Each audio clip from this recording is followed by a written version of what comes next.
Oh, balls. What? Hey. That was so much quieter than it should have been. What's up? Hey, my name is Jim with a C, sometimes with a K if I'm yelling it over the phone and people don't know how to spell. Hi, it's Cam.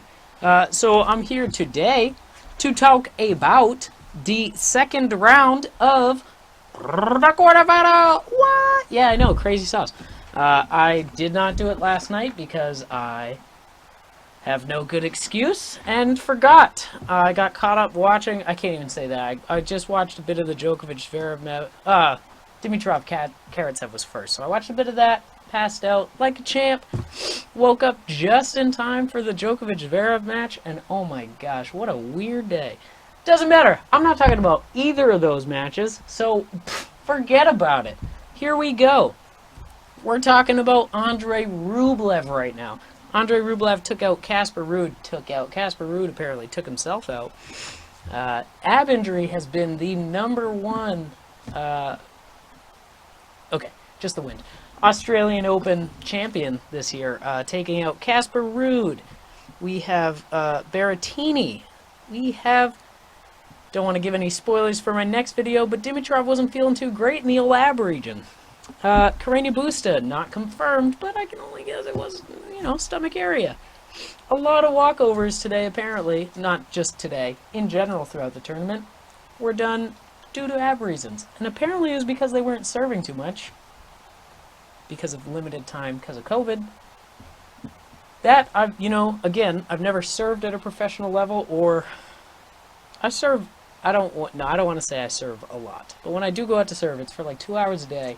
Again, not enough to be a professional or to compare myself to a professional. But there are also, all I'm saying is there are other muscle groups that go out before my abs start to hurt.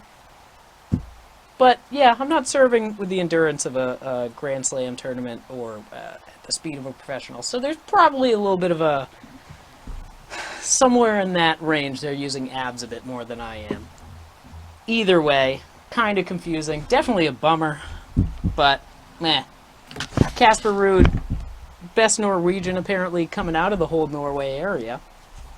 His father before him was the previous best. Yeah, that's the best way to say that, I guess. Either way, Casper Ruud in the third set. It was actually towards the end of the second set. You could tell he wasn't feeling too well, but he really held Rublev, it's a fun one to say. He held Rublev to close sets. I mean, the first one was 6-2 for Rublev, but he fought to a tiebreak in that second set. He lost 7-3, so it wasn't a close tiebreak, but I mean, going up against Rublev, a 7th seed, this is his first round of 16 match. That was my phone. I know, I'm popular. So I give a lot of hats off to Ruud. He did really well, but yeah, obviously this wasn't the best year for his best major, not debut because he's been in a major before, but wow, God, that vibrate really threw me off apparently. But his first major real stretch, long run. There's a better word in there. God, the wind really throwing off the door. So Rublev played well. He's still at a very low game count. He's at 111 total games going into the quarterfinal. Super low. Medvedev is also very low at 123. But this whole half of the draw was significantly lower. Like, other than Dimitrov, who had the 2 walkovers. Excuse me. Everyone else was well over 100 going into these matches. Where, I mean, you have Medvedev at 123 is the high, and then Rublev and Nadal are at 110, 110, respectively. And finally, what's his face? Stefanos, Tsitsipas, 99 total games played. So really fresh legs on this side of the draw. Hopefully that translates into better matches. Again, I'm going to talk about it in the next video. But the last quarterfinal matches were just subpar. Obviously, super upsetting. I'll talk about one of them, but the Zverev-Djokovic match was just You know, left you asking for more. Neither one of them was exactly. No, I'm in the wrong ones. I'm so sorry. I'm taking away from my next video. Like I even have that much to talk about. Anyway, so Rublev is going up against Medvedev, who Medvedev again had Mackie McDonald. If you're ever just looking to see a confident tennis player talk in broken English, watch the post-match conference interview with Daniil Medvedev. He could not be more confident about that whole match with Mackie McDonald. I don't think he actually mentally played a game of tennis. From the interview, it seemed like he was just, he tried his best out there. Like it was just so. Funny's not the right word, but it's gonna work, Chuck Palahniuk. So that's not the exact quote, but it's good enough. So Daniil Medvedev going up against his countryman Andrei Rublev, with a shot to be meeting Karatsev in the final. Could be really crazy. Either way, gonna put between the two of them, Medvedev leads the head-to-head, I believe, 3-0. So Rublev definitely an opportunity to strike first, get that 3 out of 4, 1 out of 4, whatever. You know what I'm trying to say. He's trying to break the streak and get into that, and getting in at a 75%, or well, he'd be getting it at 25% out of 4. Numbers jumping around right now are not my strong suit, so I'm just going to say that while I think, even though Daniil Medvedev... No, I'm even starting sentences wrong.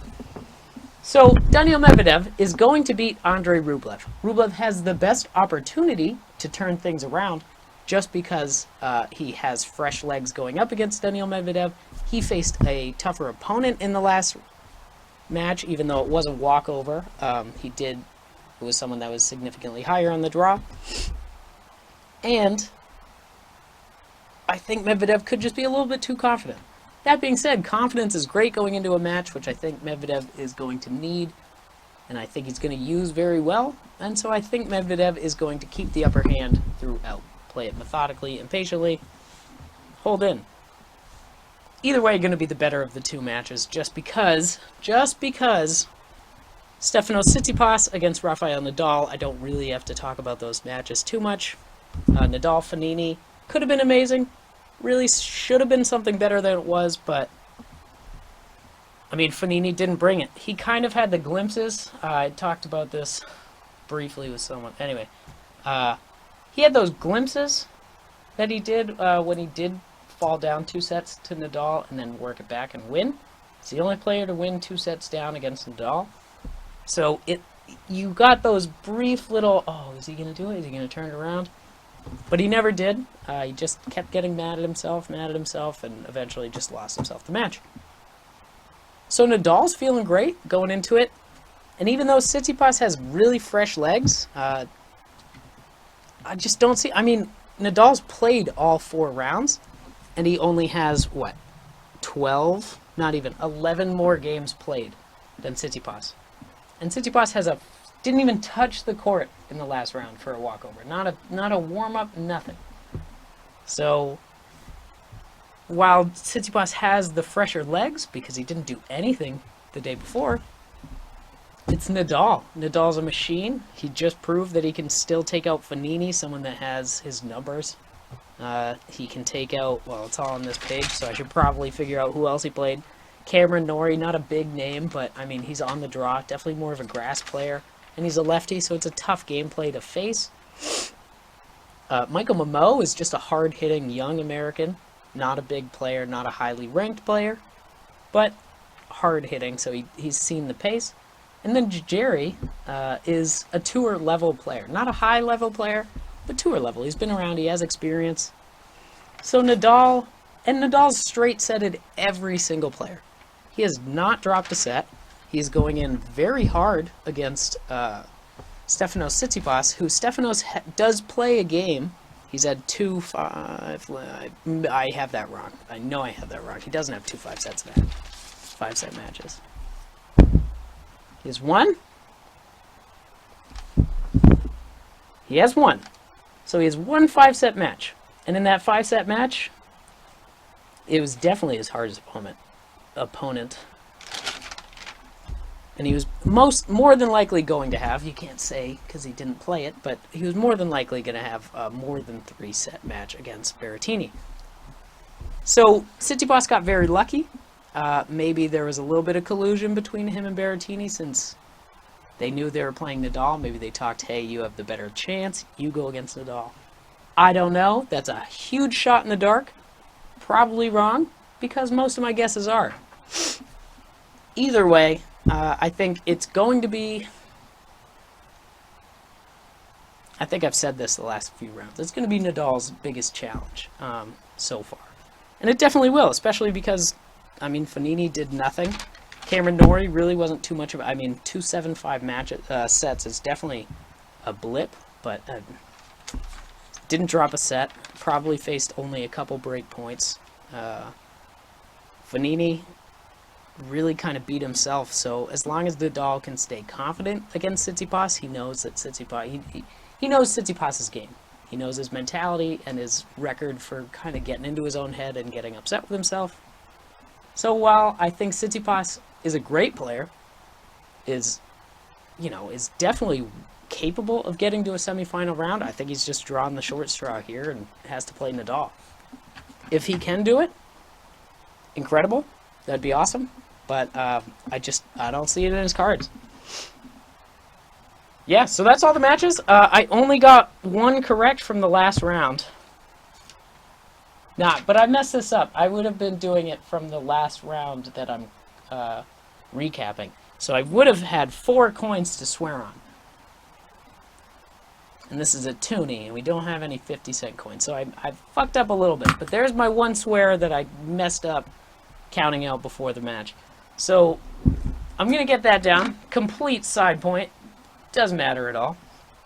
As for this, just to recap the winners, we have Daniil Medvedev and Rafael Nadal. Their counterparts are Andrei Rublev, Stefanos Tsitsipas, respectively.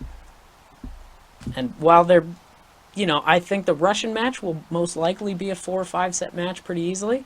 And I did get, I'll talk about that.